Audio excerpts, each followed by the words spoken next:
Next మనకి కంప్లీట్గా customization చేసినటువంటి లాంగ్ ఫ్రాక్ అనమాట.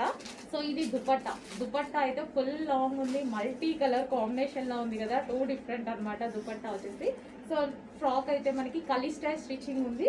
సో కింద పార్ట్ వచ్చేసి మనకి ఇక్కడ చందేరితో ఈ విధంగా హైలైట్ చేసాము. అండ్ ఇది వచ్చేసి హ్యాండ్స్ వచ్చేసి 3/4 హ్యాండ్స్. యోక్ పార్ట్ వచ్చేసి మనకి ఈ విధంగా వర్క్తో హైలైట్ అయింది. అండ్ ఇది వచ్చేసి original mirror with glass beads అయితే ఉన్నాయి. సో స్టిచ్చింగ్ వచ్చేసి కలీ స్టైల్ స్టిచ్చింగ్ అండి. సో మంచి లాంగ్ ఫ్రాక్. దుపట్టా అయితే చాలా లాంగ్ ఉంది అండ్ దీని మీద ఒరిజినల్ మిర్రర్స్ ఉన్నాయి. దుపట్టా మీద మీకు మిర్రర్స్ ఏవైతే కనిపిస్తున్నాయో ఇదంతా ఒరిజినల్ మిర్రర్. చాలా బాగా హైలైట్ చేశారు. దుపట్టాని అయితే ఫుల్ లాంగ్గా చాలా బాగా అనిపిస్తుంది.